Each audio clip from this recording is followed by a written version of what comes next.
ओम गणेशाय नमः। मेरे चैनल पर विस्तृत रूप से ग्रहों की गोचरीय स्थिति पर वीडियोस आते ही रहती हैं। तो अगर आप भी चाहते हैं कि ग्रहों की गोचरीय स्थिति पर रेगुलर अपडेट्स आपको मिलती रहे, क्या अच्छा क्या बुरा घटित हो सकता है, एक गाइडेंस ज्योतिष के द्वारा आपको प्राप्त होती रहे, तो अवश्य मेरे चैनल को सब्सक्राइब कीजिए। जिन लोगों ने सब्सक्राइब किया और कुछ लोगों को नोटिफिकेशंस नहीं आती कभी कभी कहते हैं, तो आप सब्सक्राइब वाले ही बटन के साथ ही ऑल नोटिफिकेशंस को इसको ऑन कर सकते हैं, जिससे आपको सारी नोटिफिकेशंस आएंगी।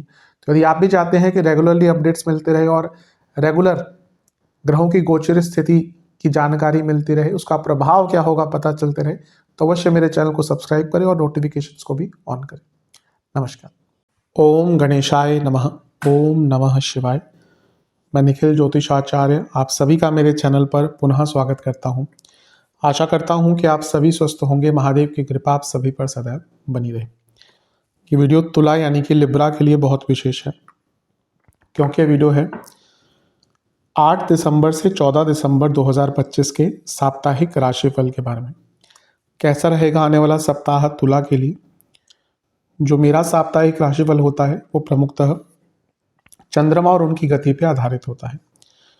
चंद्रमा एक बहुत विशेष ग्रह है, चंद्रमा की विशेषताएं बहुत हैं, लेकिन जब हम साप्ताहिक राशिफल की बात करते हैं तो पहला तो उनकी तेज गति, फिर उनका मन का कारक होना, और फिर उनकी एक क्वालिटी कि वह जिस भी भाव राशि ग्रह आदि के साथ संबंध संपर्क कायम करते हैं उनको बहुत एक्टिवेट कर देना।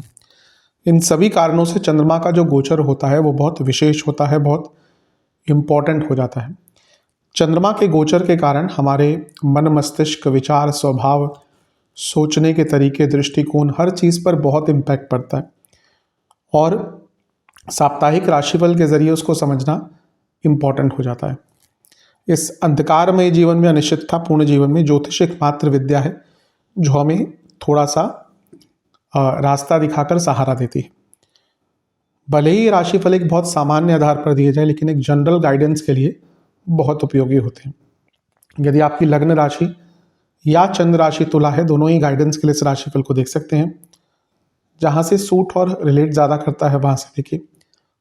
व्यक्तिगत तौर पे मेरा मानना है लग्न से देखेंगे तो अच्छा है। इन केस नहीं पता है आपको अपनी लग्न राशि, तो आप अपनी चंद्र राशि से भी इसको देख सकते हैं। शुरू करते हैं। चंद्रमा 8 तारीख को आपके 10वें घर में होंगे, यानी कि कर्क में। 7 की शाम को ही आ चुके होंगे और 10 तारीख सुबह के 3 बजे तक वो यहीं पर रहेंगे।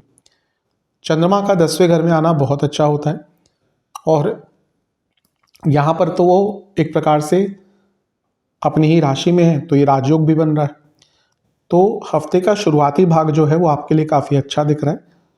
भाग्य का भी साथ मिलेगा, एक प्रकार से चैलेंजेस भी पूरे होंगे, कार्य भी पूरे होंगे, और करियर में तो कुछ ना कुछ श्रेष्ठ आपको प्राप्त हो सकता है।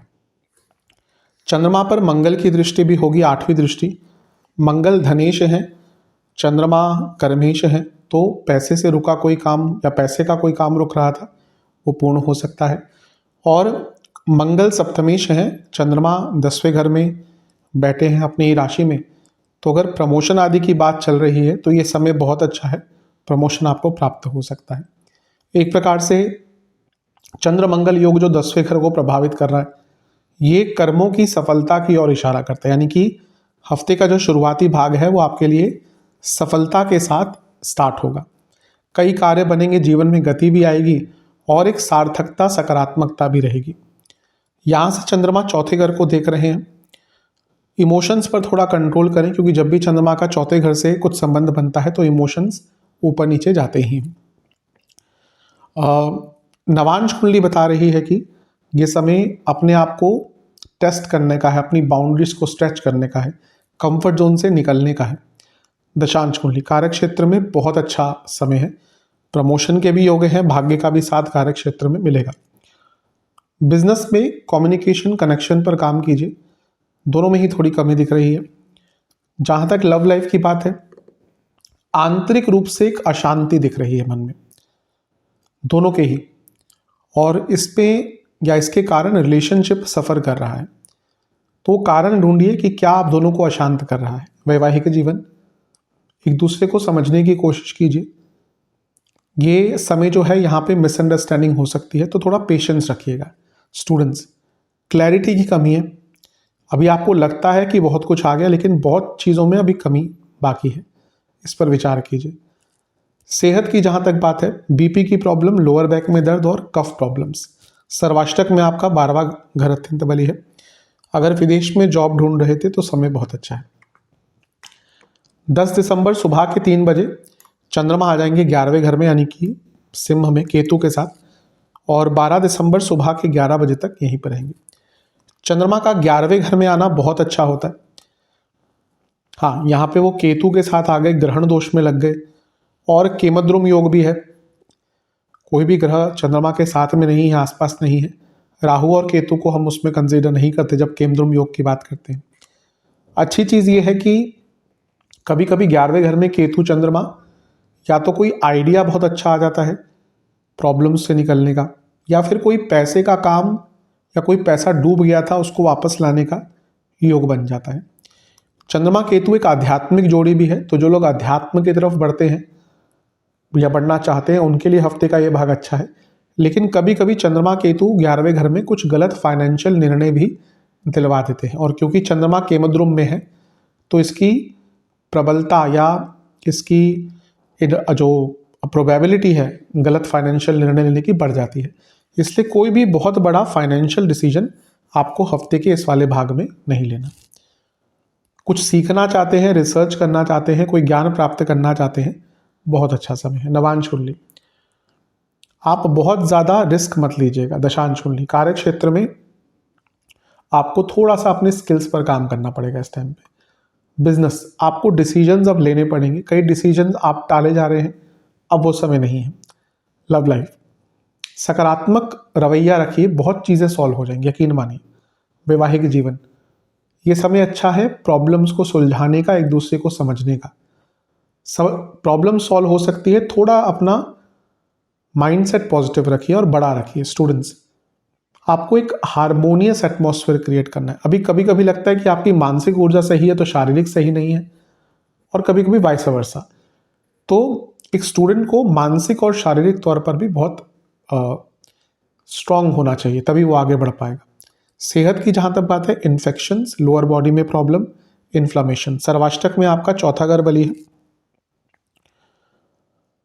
आपको अगर कोई प्रॉपर्टी संबंधित आपका काम अगर अटक रहा था, पेपर वर्क आदि, तो ये टाइम बहुत अच्छा है उसको कराने के लिए।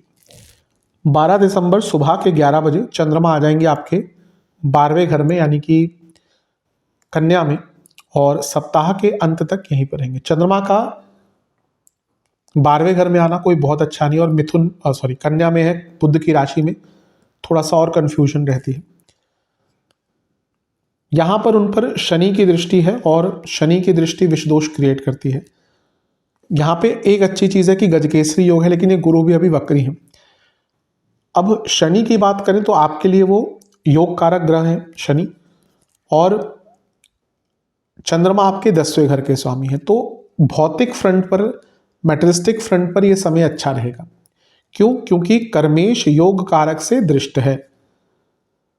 करियर में कुछ बाधाएं आ रही थी, विदेश जाने में कुछ बाधाएं आ रही थी, कोई लीगल वर्क अटक रहा था, वो कार्य पूर्ण होंगे। लेकिन चंद्रमा मन के कारक हैं, और जब वो 12वें घर में है, केमद्रुम योग अभी भी बना हुआ है क्योंकि केतु को उसमें कंसिडर नहीं करते, और शनि द्वारा विषदोष भी बन रहा है।